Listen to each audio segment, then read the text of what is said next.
All right, blessings and shalom, Israel. I hope everybody's doing well on this first day of the week, or entering into the second day of the week here, I guess it is.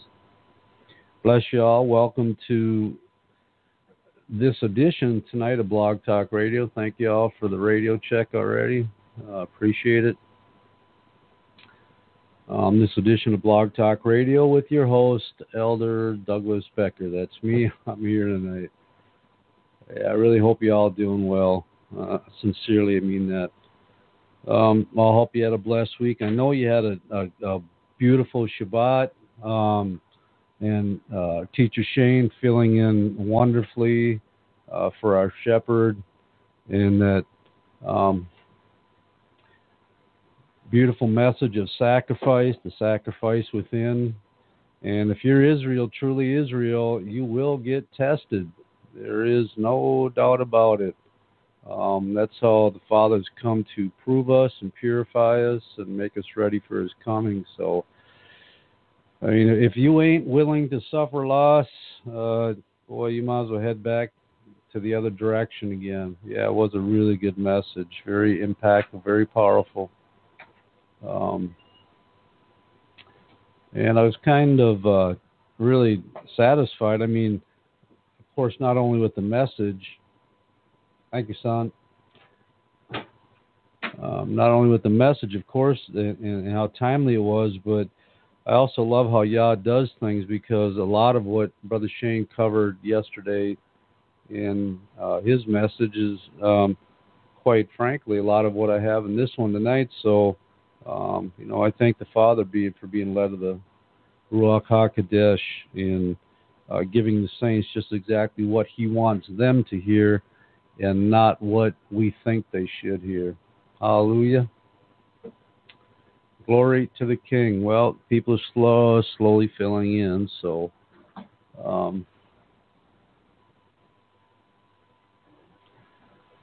glory, glory, glory. Well, if you haven't caught the title, tonight's message is called Adversity. And actually, I had one of them days, and I mean, it was one of them days where it's like everything was a test of adversity. And I thought, man, and then I'm going to ask the Father for, of course, what to bring to Blog Talk, what to bring to the table. And He just kind of dropped me in the spirit just after having a day of experience it, that, Jesus said all things common. We have all things common. Isn't that the truth? And adversity, we had it in the world. We had it in the natural. But the thing about adversity, when we were avoid it, to not face it, to not deal with it, we did that which was ever comfortable for our flesh to satisfy, to bring us comfort, because nobody likes to face challenges in the natural. But as saints, you've got no choice. It's going to be necessary, because what it does is it's going to teach you pressing through it. It's going to teach you determination, perseverance, endurance, strength, patience, and faith. All these things from the adversity that we face. But, the thing is that we have to understand what we're dealing with, because the idea is, most of this stuff, I believe, does come from Satan, but obviously Yah said he's going to prove us, and He may allow Satan, or does allow. We have Job, the perfect example of adversity and what he went through to persevere, to finally, he on many occasions he lost hope. He was in dread. He was in anguish of spirit and grief and everything else, and yet Yah preserved him through all that to teach him a lesson after it was all said and done, and even rewarded him greatly. So who are we to think that we would escape such trials and tests? Yeshua is a prime example. I mean, nobody's going to get past this. It's a straight gate. So obviously, that's how much Yah loves us. And those that can cut it are going to cut it. And those that can't, well, they've got their own things to say before the Most High in the day of judgment, and I don't want to be one of them that drops out of the race. But anyway, again, this is something that doesn't get past anybody. If you're truly in this race, you will not squeeze by without facing adversity. In this life right now, it's actually light. You know, we have adversity against our mental capacity and challenges against our spirit, but the one thing that we're lacking yet, and I'm fairly convinced that we'll see in the coming days, is that there's going to be a trial and test of our flesh. The actual, pain is a tough opponent. But imagine when somebody's actually inflicting it on you, would you be able to handle the adversity that you're faced with and press through? I hope so. I mean, how about eating once every 3 days, or eating once a week, or even one meal a day of the same thing every day? For some people, that's adversity. Other people, it's thankfulness. But who can honestly say that they're going to be able to face that adversity without any challenges and come through with flying colors if you've never been put through it? So take heed lest ye fall, Anyway, with that, we're going to get started. I'm just going to mention, when I was sitting there meditating, for all of you on Facebook, I'm sure you all heard Brother Stephen's sisters when the 6 years of adversity they faced against the Romans, man. Hey, glory to the King. Yah prevailed. I bet you all got a sigh of relief getting out of that mess. I know you do. My goodness, but it was your perseverance and your patience and your trusting in Yah that brought you through it and put you out on top, was it not? Glory to the King. So that's a prime example of just one of the many things that, we don't give up hope. We push through and press through. But with that, we're going to get started. This should only be about an hour. Of course, like all the topics that we cover in our blog talks, Yah is endless. So, trying to narrow it down to keep it in, a certain limitation time frame, we try. But, of course, you could pick up the same thing and go over and over and over.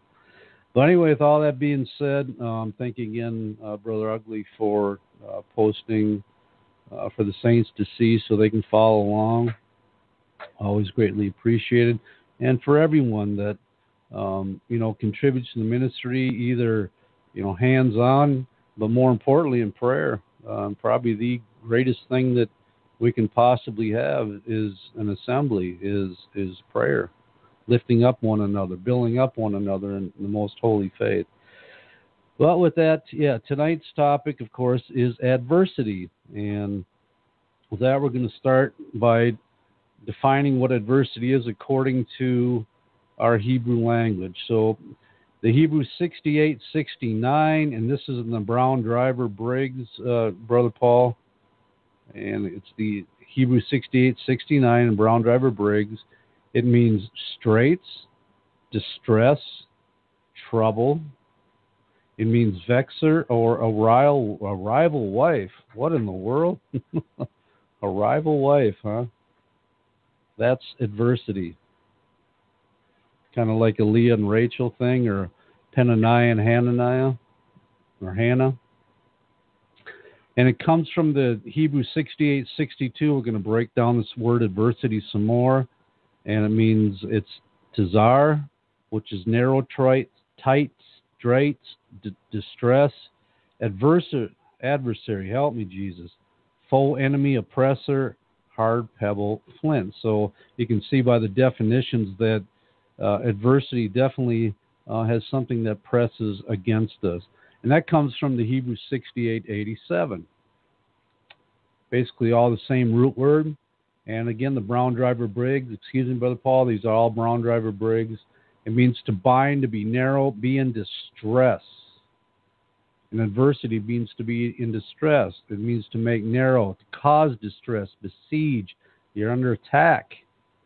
Be straightened, be bound, to bind, tie up, shut up, to be scant, cramped, be in straits, to be bound, be tied up, to make narrow for, get very tight, cause distress to, press hard upon, to suffer distress, to show hostility toward, vex, to show hostility toward, treat with enmity, vex, harass, vexer, harassers, and all these things, of course, our flesh and our spirit man, or especially our flesh, I should say, doesn't care to, because it runs to comfort and ease. That don't matter if it's in a fleshly solution, which it is most of the time, or fleshly comfort just to escape the adversity, or just giving up and walking away, whatever the case may be.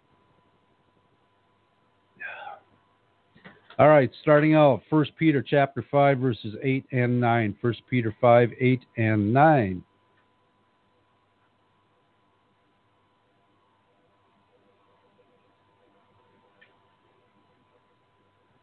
And it says, be sober, be vigilant, because your adversary, the devil. So we already know who our adversary is. It's Satan, the Hasatan, as a roaring lion walketh about, seeking whom he may devour. So Satan's got a program. He's got something he fully intends to do, and that is seeking whom he may devour. Whom resist steadfast in the faith. So it's giving you clear indication, clear direction on how to resist your adversary, the devil. Knowing that the same afflictions are accomplished, the same things that are undergone, the same things that are faced, the same afflictions are in your brethren that are in the world. So the same thing they face. So all things common to us were in the faith of Israel. I got to reposition my chair. Give me 1 second here. But the word adversary, as it is in verse 8 in 1 Peter 5, 8, it means, it's the Greek 476. Antidikos. It means an opponent. Now, Pastor Dowell brought this up wonderfully in the teachings he did for us in Shabbat back, I don't know, 2 months ago, I guess it was, in the beginning of the dead season, about standing before the court of the Most High. An opponent in a lawsuit, specifically Satan, is the arch enemy, the adversaries, and the word afflictions. That was in the Greek. That was in the Strong's, but this is in the Thayer definition. The afflictions, Greek 3804. That which one suffers or has suffered. So knowing that the same affliction, the same suffering, the same trials, temptations, the same tribulations that your brethren face, that you're going to face. No one's going to escape. Externally, a suffering, misfortune, calamity, evil, affliction, the sufferings of Yeshua. Also the afflictions which saints must undergo on behalf of the same cause which Christ patiently endured for our perfection. And enduring and undergoing a suffering. So we've pretty much defined who our adversary is. It comes from Satan. It comes from his hand. And it's designed that way to see if we're actually going to stay in this race or we're going to drop out. Acts chapter 14, verses 19 through 22. Acts 14, 19 through 22.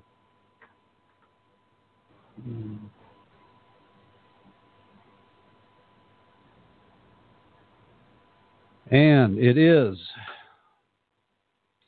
And there came thither certain Yehudim from Antioch and Iconium who persuaded the people, and having stoned Paul.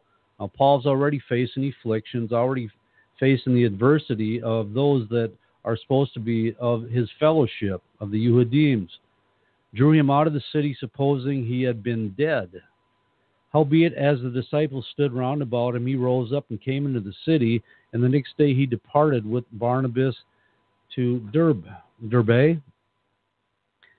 And when they had preached the gospel of that city and had taught many, they returned again to Lystra and to Iconium and to Antioch, confirming the souls of the disciple and exhorting them to continue in the faith. Why?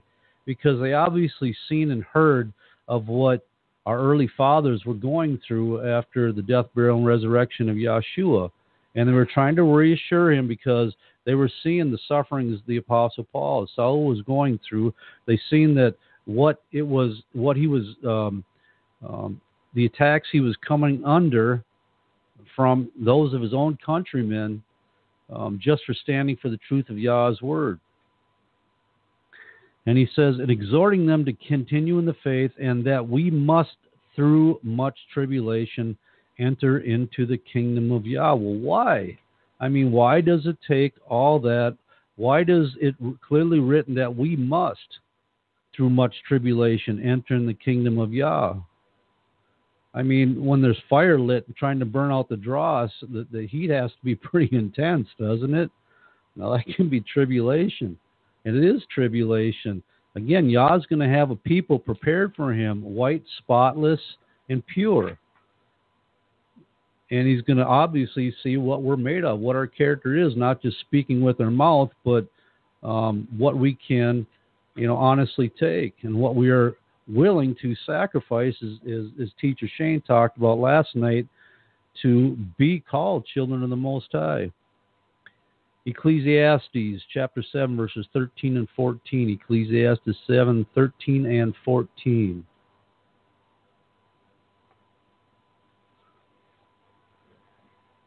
And Solomon says, consider the work of Yah. I mean, take careful thought about it. Stop and meditate on it. For who can make which he hath made crooked? Who can undo anything that the Creator has done? Or change or alter anything that's gone out of his mouth? There is nobody. He is the ultimate power and authority. Verse 14, in the day of prosperity be joyful, but in the day of adversity consider. Why should you? Because in the day of prosperity, you're at peace, you're at ease, everything's going well, life is good, right? I mean, obviously everybody likes them joyful days, them times of prosperity. It's not talking, physically material. It's talking about what's going on in the inner man. I mean, haven't you said to yourself, man, I've had these good days and I've had these rough days, and you yearn for the good days. And I actually believe that's the Most High and His grace and mercy giving us the ability to recover, to get ready for the next challenge or the next trial, the tribulation that we are to face. That's His goodness. That's His mercy. But in the day of adversity, consider. Also take careful thought. Don't lose your patience. Don't lose your hope. Don't lose your trust in the Most High. What is this all about? What's going on here? Stop and consider what you're facing. Yah also have set the one over against the other, prosperity and adversity, to the end that man should find nothing after him. It's all in front of you. It's all what the Most High puts out there for your exhortation, for your learning, for your teaching, for your sanctification. The word consider in verse 14 is again out of the Brown Drivers, Brother Ugly. It's the Hebrew 7200. Again, Hebrew 7200. It means to look at, inspect, perceive, consider. Inspect it in the day of adversity. Inspect it. Take a look at it. Consider it. Perceive it. To see, perceive, to have vision, to have focus, to sit back for a minute, look at things objectively. Why is this happening? Why am I being tested? What is this for? What can I learn out of it? To look at, see, regard, look after, see after, learn about. It's all about teaching and getting understanding and education and growing in knowledge of Him. Observe, watch. How do we do that constructively? I mean, when you get so caught up in what's going on, either in your mind, in your spirit, in your soul, your heart, your flesh, whatever the case is, it causes a distraction and hindrance, and it's there to get our mind off of the Most High when we should be keeping it on Him. Look upon, look out, find out. To see, observe, consider, look at, give attention to. Remember, in the day of adversity, give attention to it, discern it, distinguish it. Make sense of it. Why is this going on? Ask the Father. Trust Him. Put it before Him in prayer. Step away from whatever it is if you can. To look at, to gaze at, to appear, present oneself. I mean, it's all there to see if you're going to pass or fail. And if you fail, Yah loves you enough, He's going to bring it through you again until you finally pass that particular part of your life that's adverse, that you have trouble getting past. To be seen, to cause to see, to show. I mean, we've all been in situations where we just want to give out, especially when something continues to egg on and grind, and it's continuing on our mind, and it's trying there to steal our peace, steal our hope. It does nothing but an appearance of a distraction there and a hindrance to our walk. But it's all about perseverance. To be seen, to be visible, to be seen, to cause to see, to show, to look, to cause to look at, intently at, behold, cause to gaze at, to be caused to see, to be shown, to be exhibited to. So you pretty much get the idea of what Solomon is talking about, that when your day of adversity comes, which it's going to come, stop and perceive it, consider it, discern it, distinguish it, give attention to it. Stop what you're doing and think, oh, what in the world is this coming on me? And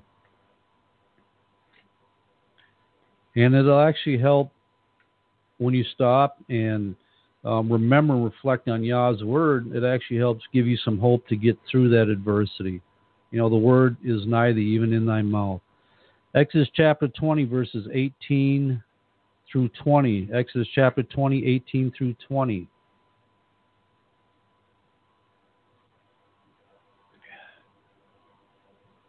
And all the people saw the thunderings and the lightnings and the noise of the trumpet, and the mountain smoking. When the people saw it, they were moved and stood afar off. And they said unto Moshe, Speak thou with us, and we will hear, but let not Yah speak with us, lest we die. Which reminds me, if y'all didn't see the video that Brother Kabir posted on about that interview with Reggie White, I know Pastor did one as well.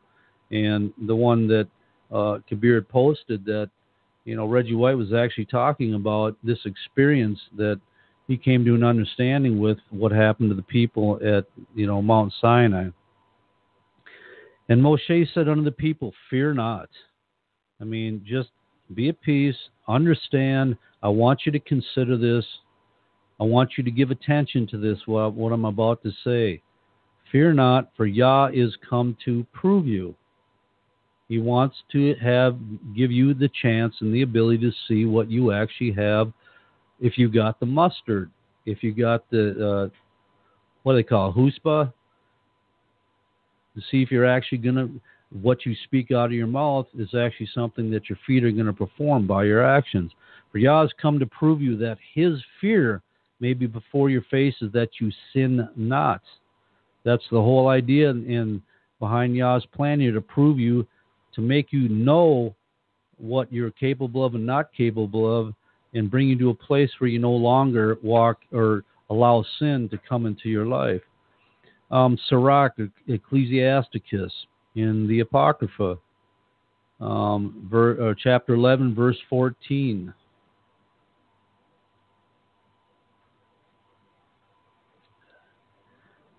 Again, chapter 11, verse 14.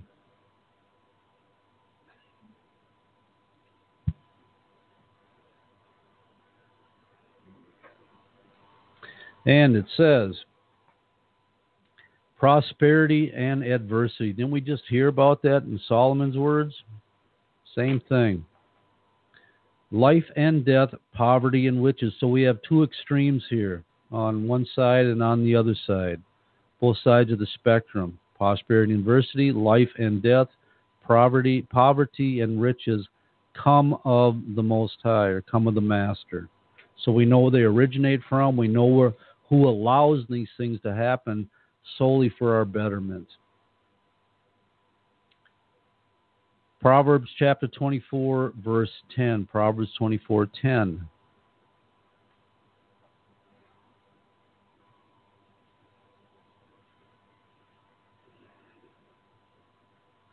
If thou faint in the day of adversity, thy strength is small. Pretty much self-explanatory. I mean, there's nothing that Yah's not. He said he's not going to put on us anything more than we can bear. So when we faint, or when we give up or turn away because the adversity seems to give too much, we're actually making Yah out of a liar, because he said he's not going to overburden us with too much that we can't deal with it or bear it. He knows our frames. He knows that we're about dust. He knows what we can take. He knows what we're capable of. I mean, why would he purposely put us in a position where we fail? He doesn't want us to fail. He wants us to overcome and to press through and get beyond and get such a resolve in our systems, in our hearts, and our minds that we're going to have a determination to persevere and overcome anything, because Yahshua already proved that it can be done when he became flesh, when Yah became flesh. So don't faint, don't give up, don't turn away, don't go back. And if Yah by his mercy does give you the ability for another opportunity, it's there to test you again and to show you that he loves you enough to show you that you can do it. Again, Yah is not out there for your demise. He would that no man would perish, but all would come to repentance. That's his hope. So when you fail, repent and turn back your heart back to the Most High and press through again when it comes again. I'm sure that, like we talked earlier, when I mentioned Steve and Wenda, I guarantee there's days where they're like, man, you just feel like giving up. You're done. You've exhausted yourself, and we all have that same thing. With our lives, what we're pressed and what they're faced in. But it's all there as a trial, as a test. When you're out in the world, of course, like I said earlier, you can find other avenues to escape these things, but Yah don't afford us that. He's not about the escape mentality. He's about looking it straight in the eye and pressing straight through it. Consider it, standing objectively, instead of getting angry, getting upset, and just making things worse. All right, the word adversity here, I think we talked about it earlier, but I'll mention, no, this one I didn't. This is another form of definition of adversity in this particular verse, but it's the Hebrew 68-69, but it's still part of that same. No, I did talk about that in the beginning. That's right. It was a breakdown. But it means a tightness. This is the Strong's.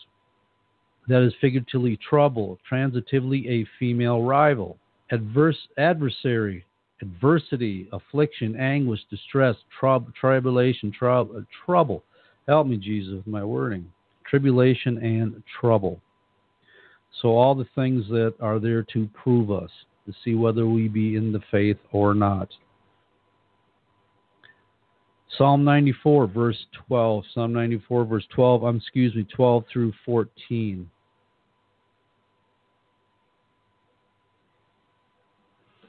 And after I go through these and the definitions, we're going to take a break. Psalm 94, 12 through 14. Blessed is the man whom thou chastenest. Wow, what a wonderful thing. Yah loves you enough. He cares about you. He sees that you have some value and that you have a determination, and he's actually going to allow things to happen and transpire in your life to get you to look at him and look at righteousness instead of turning away from it. O Yahweh, and teachest him out of thy law, that thou mayest give him rest from the days of adversity until the pit be digged for the wicked. Is there going to be a time where we'll be removed? Yeah, he's telling you this. Rest from the days of adversity. And that might be a week. That might be a month. That might be one day and then the next day and then one day and the next day. But it's all from the Most High. For Yahweh will not cast off his people, neither will he forsake his inheritance. You belong to him. That's why he's not going to forsake it. That's why he wants the best possible presentation, the best possible gift to present at the wedding at the end.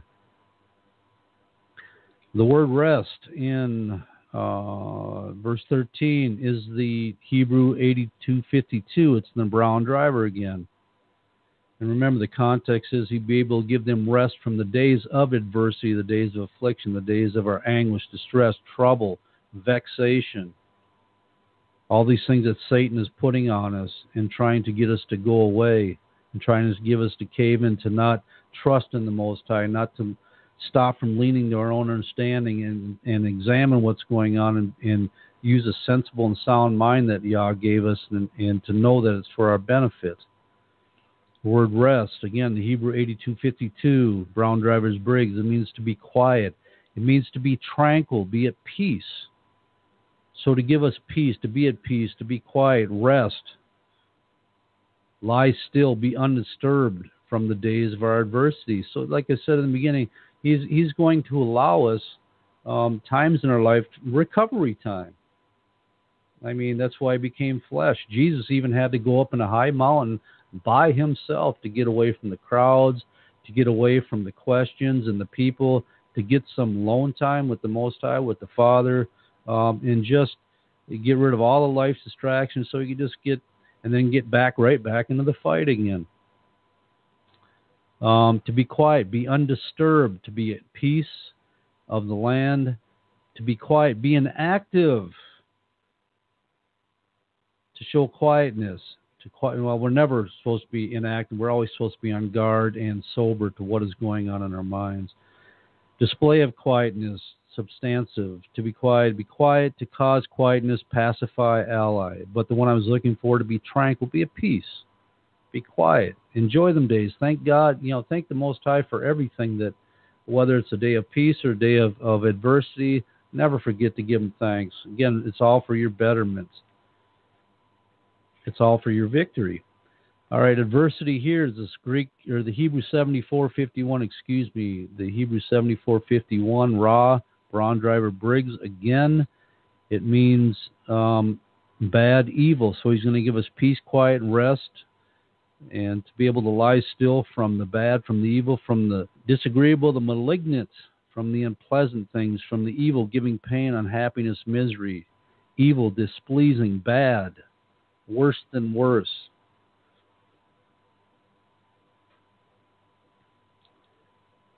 Sad, unhappy, rest from the days of unhappiness, the days of sadness, the days of woe, the days of discomfort, the days of mourning. He's going to give us rest from them days and allow us to get some recovery time.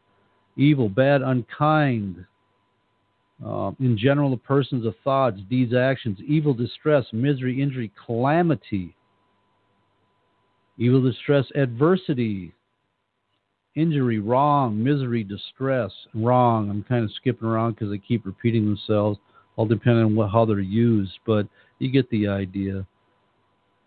All right, let me see where I'm at. I am going to go ahead and cue up this break, and we will be back shortly with the ministry break in case there's any new listeners that might be joining us tonight. I'll be right back. Shalom, this is Sister Wenda. I hope that all of you are enjoying the broadcast that you're listening to right now. We appreciate each and every last one of you, our faithful listeners and supporters of the Straitway Truth radio broadcast. We try to make sure that we do our due diligence and do our best to ensure that you have the best broadcast as well as the truth coming to you in the hour that we're living in right now. If you would like to help us in this endeavor, your offering will be greatly appreciated in the work of the ministry of the Most High Yah. Our mailing address for your gift, offering, or letter of support is Charles Dowell Jr. That's Charles Dowell Jr. And Dowell is spelled Dowell. 506 Ellington Drive. Ellington is spelled Ellington.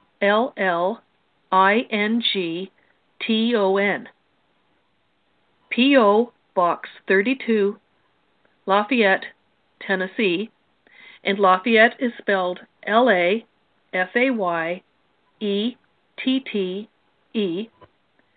37083. Again, our mailing address is Charles Dowell Jr., 506 Ellington Drive, P.O. Box 32, Lafayette, Tennessee, 37083. If you would like to contact us by way of phone, the country code is 1, area code 615-688-3025. That's 1-615-688-3025. You may leave a message there, and, be the Father's will, we will do whatever we can to try to return your message. It is our hope and our prayer that as you continue to listen to the Straitway Truth Ministry, and as you apply the teachings of this ministry, that you are finding peace and growth within you your family, and life as well. Please tell others so that the truth may also have an impact and touch others' lives so that they may enjoy the benefits of the truth of Jesus Christ just like we all are. Shalom, the King is coming. Hallelujah. Always wonderful to remind us of them words every time. Glory to the King. Yeah, I was reading your comments, Brother Steve, as the ministry break was playing. You're right. Yeah, and that's a good point too. Yah, He's always got our best interests in mind, and He will. He'll send us faithful brothers and sisters. Just it seems like at the most difficult times that we are having in our lives, whatever that may be, He'll send us some type of beacon of hope, a phone call, a text, a nice letter, whatever the case may be. And it's like, it just kind of really should humble you, knowing that He's still looking out for you, that He's sending people to help pull you through this thing. Because when you're feeling overwhelmed and, every corner you take and every road that you go down, there's, it's just insurmountable odds and obstacles before you. That is a very good point. And He loves us that much. A quick testimony. I won't take long, but I was coming back from Lafayette one morning last week, and the roads it was raining quite a bit. And it was coming down. And I hit a puddle of water, right? It was right off to the side of the road. And it was enough to pull the truck right towards the ditch. I was probably doing 45, 50, because the conditions weren't the best. But, it sucked that truck right for the ditch. And I counter-steered to the left as quickly as I could, because all I saw was ditch coming. And when I started going towards it, there was a car coming right then and there. I should have hit him, but I was able to counter-steer back to the right again, headed for the ditch, and quickly counter-steered back to the left and was able to straighten the truck out. It actually was in Deacon Bell's truck, because the black truck was being repaired. But anyway, it's like, man, I was remarkable. I was thanking Yah first, because, of course, we pray. I always pray before I head out off the land or from where I'm at, and ask for His protection. But I was like remarking, man, it's just like, there was, like Yah was with me. It was just like pushing the truck one way or the other. Well, I get back to the land, and I get by Wi-Fi, and my phone shows me I have a Marco Polo, and it's from Brother Raymond all the way over in Sweden. And he was telling me that the Most High really put it on His heart to pray for me for my safety in my travels. I thought, man, isn't that something? Wow, look at that. So, of course, I poloed Brother Raymond right away, right back, and told him what had happened. He was, of course, he was like, oh, he was giving glory to the Most High. But our Yah is good, always there, looking, even when it seems like that, all hope is lost. He's still there. All right, back on it. Back to the book of Ecclesiasticus in Sirach. Again, talking about adversity. And Sirach chapter 2, verses 1 through 6. Man, some of those that I've loved, greatly loved, those are closest to me. I've actually told them to lay this to heart and keep this in the forefront of their mind. Always memorize it if you have to, because these are some powerful 6 verses. And it says,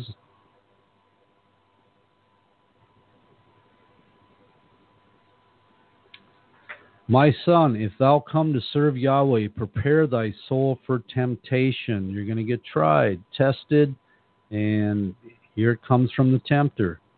Set thy heart aright, be prepared, knowing that it's going to come, fully expecting, so it doesn't catch you by surprise like some crazy thing just happened.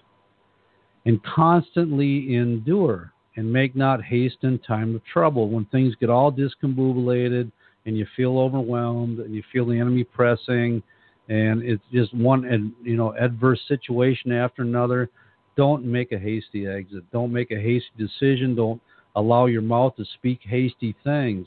Stop and consider, like it said, Solomon said in Ecclesiastes. Cleave unto him. This is all direction when you're facing these type of situations. And depart not away, because the minute you leave Yah and that shadow of his abiding, that shadow of safety, that refuge, the enemy is going to press down even that much more. And that thou mayest increase at thy last end. You're going to actually profit because you've shown that you can overcome this, and you rest in the blood of Yeshua. Whatsoever is brought upon thee, take cheerfully. Now, who can do that? I mean, seriously. We haven't felt any physical affliction yet. I don't know. Too many people have been, bound up in chains and, maybe a weekend prison or jail sentence or something, but nothing like our fathers of old have had to face. And it's going to be coming again. We all know that. Just read the book. But so whatsoever is brought upon thee, take it cheerfully. This is direction on how to get through it. Consider, take it cheerfully, and be patient when thou art changed to a low estate, when you're humbled. For gold is tried in the fire, and acceptable men in the furnace of adversity. Those that are accepted of the Most High, his sons, those he's called to his righteousness, in the furnace of adversity. Believe in him, and he will help thee. Order thy way aright, and trust in him. And again, how easy is it's one of these things again that is easy to speak and easy to say, and but it's actually takes a buckle down mentality, a huge resolve. I mean, you have to be fully determined in your own heart that when it comes, I mean, what was it, 2 mornings ago or 3 months? I don't remember what it was, but who's ever been back to my place back there, it's like a quarter-mile long road. And I try to do my best with the equipment we have on the land to keep the road nice for traveling, because I don't want to beat the mess out of the vehicles that go back and forth. And it's actually, I've got it good enough now, especially when we got the backhoe, to keep it definitely decently travelable. It's a little bit muddy and dirty, but because it's a dirt road or a clay road. That's what Tennessee is, clay soil. But man, I thought it was a beautiful morning. It was going to be 60-some degrees. This was last week. I'm going to, and I knew the brothers weren't needing the backhoe, because if they got it for something, I always said, yeah, man, they got something going on. So nobody, and I'm going to go down there and I'm going to get on the backhoe and I'm going to go in and haul some gravel up, dump it on the road, do a little bit of digging work, make the water run off and make the road even better. And my God, I mean, I had all these smiles and this joy, and I'm, hey, it's beautiful. And I sit so many hours in here behind the sound room on the phone that it's wonderful to get outside and smell the air, And so, I'm just repeating something that everybody's been through, but I got back there and then the backhoe started acting up, and I figured it was a fuel problem. So, if you quickly drain the fuel out and shut it off if there's water or something in the filter, because diesel don't do well unless if it's got any air in the system or water, you can forget it. But I drained too much out and I couldn't get the thing started. I'm like, oh geez, okay, well, now what do I do? Well, the lift pump that's on there, the handle that primes the lift pump had fallen off someplace when the brothers were using it, so there was no way to get new fuel in the system. I'm like, oh, come on, this is a beautiful morning. This can't be happening. And the more that I seemed to do, the worse off it get. And the battery died trying to start it. And it was, oh, my God. It was like, for a 5-minute, project, or, half hour actually. But, it turned to 2.5 hours, 3 hours just to get the doggone thing running again. And so I took it down the hill. I was going to get some more gravel. It started running terrible. I parked it. I'm done. I went through my adversity, right? I'm done. All right, I had to run to town and do some errands. I wanted to squeeze that in. It was a beautiful day, and the truck was a mess. So it's dirty, it's nasty. I'm going to take it up to the car wash, right? And it's a beautiful day, so the car wash is, a lot of people going to the car wash. But there's 2 bays open. I zip into one, and I'm like, all right, I'm going to get this done and, make the truck look nice again, because it's always dirty from running up and down this road. So I get a $5 out of my pocket. I'm going to go get quarters and there was a young gal in front of me. She put her money in the machine. She got her $5 worth of quarters. And I walk up there, and I'm trying to stick. They got 2 slots to take the money, and none of them would take the money. Oh, come on, I can't believe this. I just want to wash the truck, right? It needs it. Well, then I look at the thing, and both the lights are on. It's completely out of money. She just happened to suck up the last $5 and shut down. Oh, okay, I'm done. This is it. I'm done. All right. Okay, I'm out of here. Forget the truck. I'll wash it later. So I get back in, take a sigh. Okay, all right, I understand. No big deal. Nothing. We're just going to go. And then I got to run over and get some fuel. So I go over to the gas station, and I'm driving. Both the diesel pumps are open, and I'm driving. Some guy zips across the parking lot and goes in the one I'm going to go into. I said, okay, that's fine. I'll just drive around the other side and pull the other way. So I pull in the other way, and the damn gas pump it's got a bag on it. It's not working. Sorry for the inconvenience. I no, I can't do this no more. I can't do this. No. I'll go home on empty. And I thought, no, anyway, I went back and got fuel, but it's like I had to stop and inhale a few times and figure it's just a light fix. It was stupid, but I'm telling you, it was adversity all day long. It was just a trial and a test. But it's like, man, it will. Woo, boy, just simple things too. Anyway, I'm done running my mouth. All right, back to the study. I'm sure we could all spend hours talking about our story. Oh, glory to the King. All right, Jeremiah 17, verses 5 through 9. Jeremiah 17, 5 through 9. And it says, thus saith Yahweh, cursed be the man that trusteth in man. So you get yourself a curse when you trust in you and your own ability to overcome things. Make of flesh his arm, and whose heart departeth from Yahweh. Trust the old way, the old nature, the old thoughts to be able to escape the adversity. You bring a curse to yourself. For he shall be like the heath in the desert, and shall not see when good cometh, because he's so focused on his own self and determined that he's going to make himself a way of escape, when only Yah can make the way of escape. And he shall not see when good cometh, but shall inhabit the parched places in the wilderness and the salt land, and not inhabited. I mean, you're going to make yourself worse, not better. I mean, there's actually no hope at all in the arm of our own flesh. But blessed is the man that trusteth in Yahweh, whose hope is in the Most High. That's where you get your blessing from. Oh, this is up to verse 9. Excuse me, Brother Ugly. For he shall be as a tree planted by the waters, right? A root that continually can suck up moisture to the roots and feed the tree. And that spreadeth out her roots by the river, to be absorbed and get more nourished and fed. And shall not see when heat cometh, but her leaves shall... I mean, these adversities, that's the rest that we heard about earlier, that the Most High talked about. He's going to give us rest. Planted by the water. Just let the roots spread out, and taking them good things, trusting in the Most High, trusting in his ways, leaning to him instead of our own understanding. But her leaf shall be green, and shall not be careful in the year of drought, neither shall cease from yielding fruit. The heart is deceitful above all things and desperately wicked. Who can know it? Who can know if it's going to turn back to the arm of flesh, or it's going to trust in the Most High in the day of adversity? You'll find out in a quick hurry. All right, Psalms chapter 10, verses 4 through 6.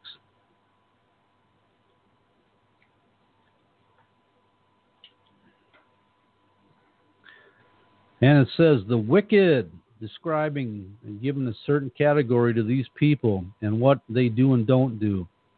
Through the pride of his countenance, I can do this all by myself. I'm lifted up, got my chin up, got my nose up. I got this figured out. Will not seek after Yah. Yah is not at all in their thoughts. They're going to make the way. They've got their own vision about how to do things, and all it turns out to be is a poor way of escape. And just like it said in Jeremiah, that they're going to find out that they're in a dry desert place with no help at all. His ways are always grievous, talking about the wicked. Thy judgments are far above out of his sight, not understanding what the will of Yah is. As for all his enemies, he puffeth at them. Again, lifted up in his pride. I can do this. I can make the determination. I'm going to make everybody else feel my adversity. And he saith in his heart, I shall not be moved, for I shall never be in adversity. Wow, come on, that is prideful. That is somebody that's seeking to be made perfect, seeking to be tried, to be proven. And you know, Yah resisteth the proud and giveth grace to the humble. Luke chapter 13, verse 22 and through 27. Luke 13, 22 through 27. And Yahshua says, when once the master of the house is risen up and has shut to the door, and you begin to stand without and knock at the door, saying, Master, Master, open to us. And he shall answer and say to you, I know you not whence you are, or who you are, or where you're coming from. Then shall you begin to say in justification, Man, Master, man, Yahshua, we did eat and drink in thy presence, and thou didst teach in our streets. And he shall say, I tell you, I know not whence you are. Depart from me, all you workers of iniquity. Those workers of lawlessness that don't take the ways of the Most High, make their own law, make their own decisions, make their own choices outside of that of the will of the Most High and His prescribed program for getting free. All right, and I got to get something out of the book of Job. Absolutely, I mean, yeah, because Job, I mean, you want to read about adversity and being able to endure and watching what a man goes through when his trial is heavy upon him. Even though Yah said we can bear it, I mean, everybody in this room has probably read Job, at least I hope so. Man, it is a beautiful thing to reflect on. I mean, it was written for our learning, was it not? Job chapter 5, 17 through 27. Job chapter 5, 17 through 27. Behold, happy is the man whom Yahweh correcteth. Again, we heard earlier, blessed is the man who Yah chastens. Now we hear, happy is the man whom Yah correcteth. Therefore despise not thou the chastening of the Almighty. It's there to help us get better. For he maketh sore and bindeth up, he woundeth, and his hands make whole. So he's allowing this to happen so he can make us better, make us whole, more righteous and more pure for him. That's what it's all about. It's all geared towards making it presentable for the Most High. That's why he's doing it, because he's going to have himself a righteous and holy people. He shall deliver thee in 6 troubles. Why? Those who are happy about the correction, that don't despise it. He shall deliver thee in 6 troubles. Yea, in 7 there shall no evil touch thee. In 6 times of adversity. In 6 areas in your life where you're going to get challenged. In famine he shall redeem thee from death. Now, these are all promises, and Job knew it. He had experienced it. That's why he was able to speak it. He had been through this fire, been through this testing. So who better to actually explain it to everybody else that would come behind and read what he went through? In famine he shall redeem thee from death, and in war from the power of the sword. Oh boy, hidden in the time of troubles. What did Yahshua say? Pray that you be worthy to escape all those things coming upon the face of this earth. And if you're not praying, I would suggest that you incorporate it quickly into your prayers, that Yah may have mercy on you and spare you, as Jesus instructed us to pray. Thou shalt be hid from the scourge of the tongue, from backbiters, from those that speak malicious words and are there for your destruction, from your adversaries. Neither shalt thou be afraid of destruction when it comes. Why? Because you trust in the Most High. When it looks like the whole world is coming down upon you, you're going to be able to stand strong. At destruction and famine thou shalt laugh. Neither shalt thou be afraid of the beasts of the earth. For thou shalt be in league with the stones of the field, and the beasts of the field shall be at peace with thee. And thou shalt know that thy tabernacle shall be in peace, when Yah gives you that rest. And thou shalt visit thy habitation, and shall not sin. When you can prove to the Most High that you can actually endure it, and that with patience endure it, this race set before you. All these things are promised. Thou shalt know also that thy seed shall be great, and thine offspring as the grass of the earth. So keep your mind on these promises when tough times come. Thou shalt come to the grave in a full age, like as a shock of corn cometh in his season. Lo, this we have searched it, so it is. Hear it, and know thou it for thy good. Pay attention to it, listen, embrace it, plant it upon your mind, keep it in your heart. James chapter 5, the book of James chapter 5, verses 10 and 11.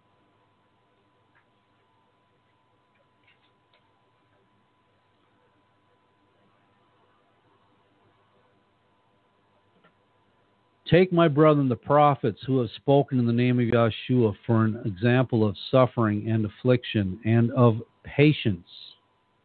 So now there is, again, another direction here provided for us. Go back and read what they endured, what they went through, what Yah brought them through.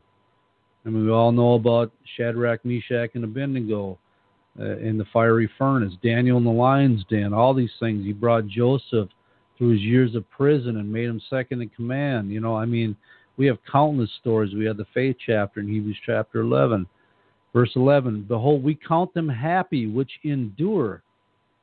Why? Because we know that we're all faced with the same afflictions, and we can see that it should have a rejoicing in your heart when you see a brother or sister that is going through some adverse times and facing some adverse situations in their life. And if you've been praying for them because you're helpers one to another, and you can see them come out on the light end of the day, and knowing that it's because you were there to help them out to get through this thing, that you can actually rejoice with them, and you can be happy that they endured this, that they pressed through instead of giving up and turning back. You have heard of the patience of Job, which we just read, and have seen the end of Yahweh, that the Most High is very pitiful and of tender mercies. I think it left off one word, but I think that's the end of the verse. 2 Corinthians chapter 4, verses 15 through 18. 2 Corinthians 4, 15 through 18.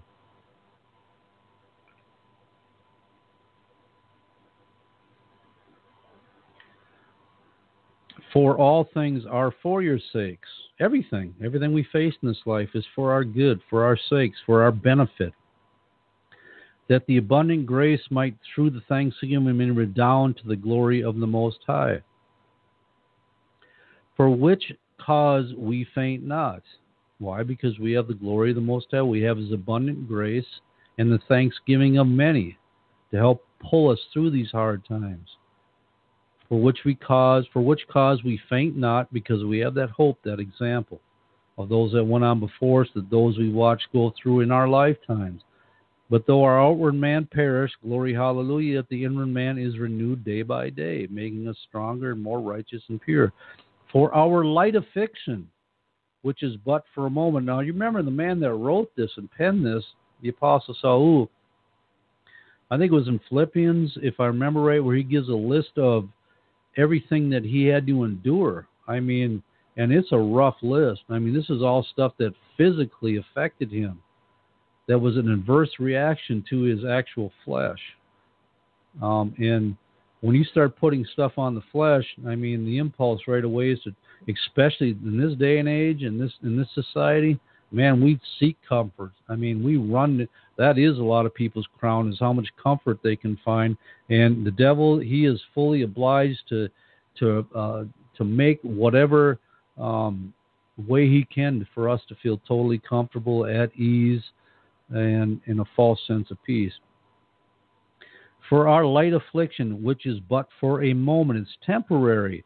Now, when you're in it, when you're in adverse conditions, it's like sometimes it gets like, you know, does anybody ever think that like I tell people when I counsel them, when I talk to them on the phone, is that it'll be behind you. Someday, I know it looks like it's rough right now and that there's no hope, but believe me that there is. And you, like everybody else that is in the way of this truth, has been through some affliction. That's expected. I mean, through much tribulation, we shall enter in the kingdom of Yah. You are not going to get around it. Accept it. Embrace it. Look for Yah in it. Trust in Him, and He will bring you through it. And then when you get through it, it's like, then you have a different way of looking at it. So, you know, because that sigh of relief, that rest comes that you get before the next battle comes, before the next, adverse situation arises in your life. which is but for a moment, worketh for us a far more exceeding and eternal weight of glory. While we look not at the things which are seen, but that's keep your vision in the things which are not seen, the eternal, the heavenly. For the things which are seen are temporary, but the things which are not seen are eternal. All right, Galatians chapter 6, verses 9 and 10. Galatians 6, 9 and 10.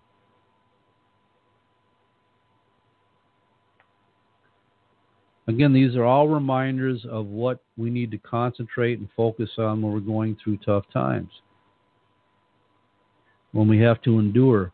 And let us not be, Galatians 6, 9, and 10, and let us not weary in well-doing. Don't get slow up. Don't let yourself get turned off to the side, your feet to go to the left or right.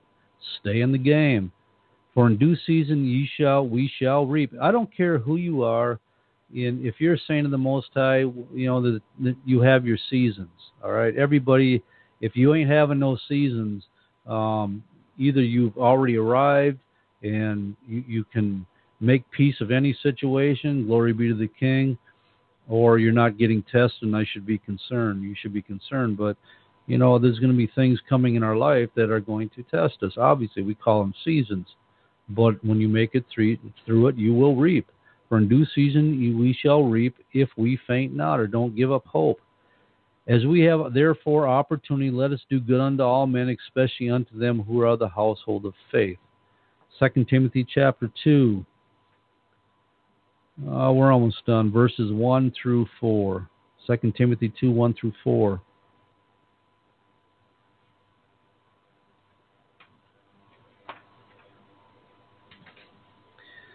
Thou therefore, my son, be strong in the grace that is in Yeshua HaMashiach.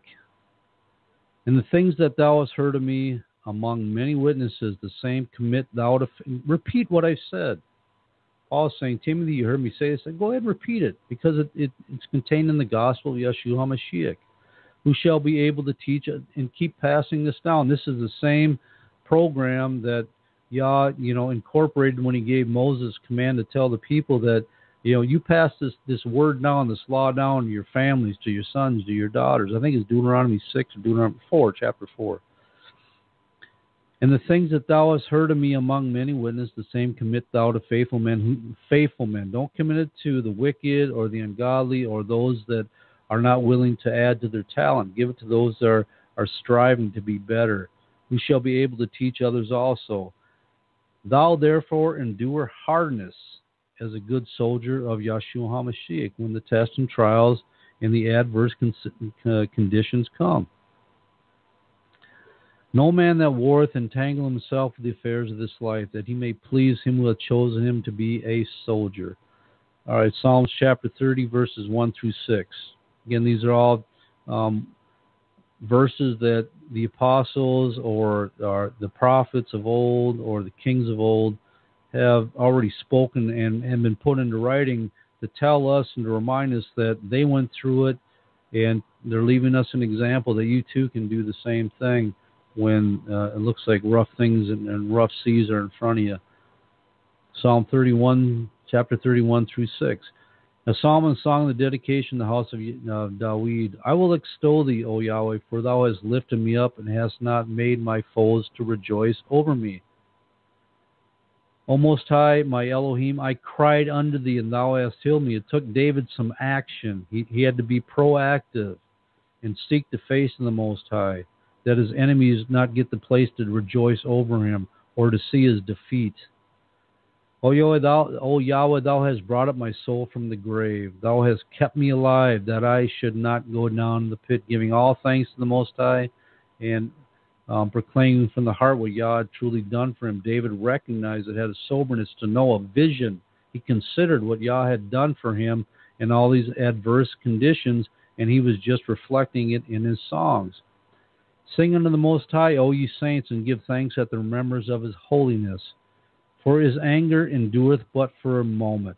In his favor is life. Weeping may endure for a night, but joy cometh in the morning. Just a light affliction, just a short season.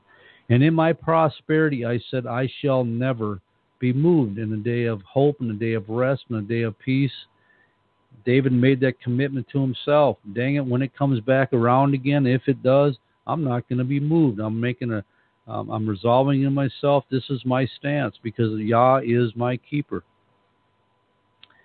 Isaiah chapter 25, verses 1 through 4. Isaiah 25, 1 through 4. O Yahweh, thou art my Elohim. I will exalt thee. I will praise thy name, for thou hast done wonderful things. The counsels of old are faithfulness and true.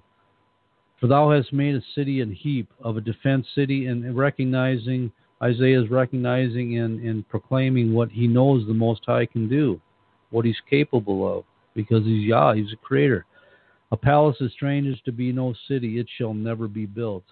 Therefore shall a strong people glorify thee, the city of the terrible nation shall fear thee. For thou hast been a strength to the poor, a strength to the needy in distress, in his distress, a refuge from the storm, a shadow from the heat, when the blast of the terrible ones is as a storm against the wall. And we're going to finish up on James chapter 4, verses 7 through 10. James chapter 4, 7 through 10. And James writes, submit yourself, therefore, to Yahweh. The first thing we need to be doing. Resist the devil, and he will flee from you. Draw nigh to Yah. That's how you submit yourself to him. Draw nigh to him. Draw nigh to his word. Draw nigh to his promise. Draw nigh to his truth, no matter how adverse the situation is. And he will draw nigh to you. Cleanse your hands, you sinners, and purify your hearts, you double-minded. Be afflicted and mourn and weep. Let your laughter be turned to mourning and your joy to heaviness. Humble yourself in the sight. If that's what it's going to take for you to draw nigh to Yah, to get back in that place under the shadow of the Almighty, then you best do it. Be afflicted and mourn. Go to him in prayer.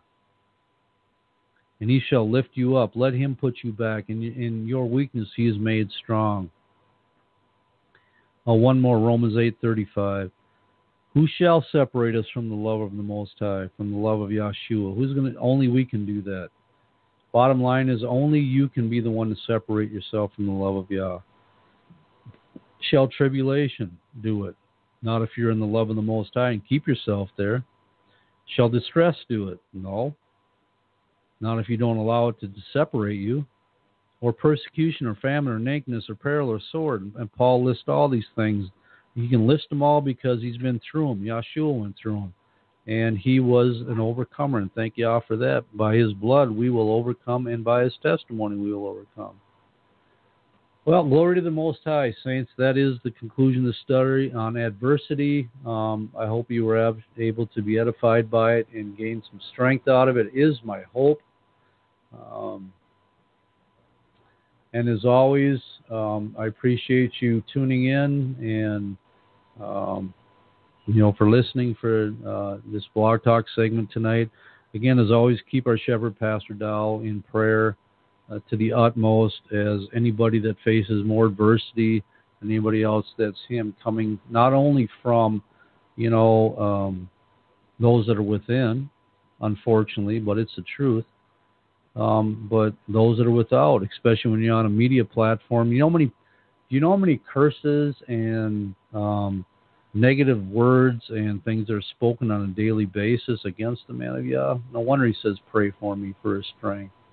Because this stuff can overwhelm you. I mean, I get testimonies of people that are going through things, and all of a sudden they're getting zapped with dizziness, and they're getting overwhelmed with some type of anxiety. And I tell them, man, pray against it. Return the curses. Yah gave you the ability, the authority, and the power to do it, and turn the battle back to the gate. And I've got reports back that, man, you wouldn't believe this, but so-and-so that I know, all of a sudden they've been taken, just overwhelmingly sick, and and Yah's going to expose. I mean, darkness is not going to hide in that light. It won't do it, and you'll expose the enemy, and you'll know how to pray from there on out to stop this stuff coming. Yeah, it should be done daily, returning daily, every day curses, especially for the man of Yah.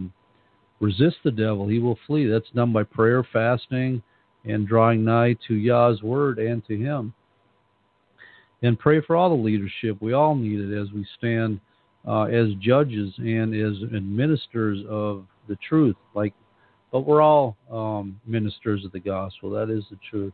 And, of course, as I always say, pray one for another, always, that we may be strengthened, that the adversary or the Satan, our adversary, don't get advantage over us. Hey, I pray you all have a blessed week, that your hope and mind is stayed on the King continually, and that you never go away from trusting Him, no matter what situation and circumstances will be, because we do have a continual time of trial and testing. Okay, I love you all too. Again, you have a blessed week. Shalom, and the King definitely is coming.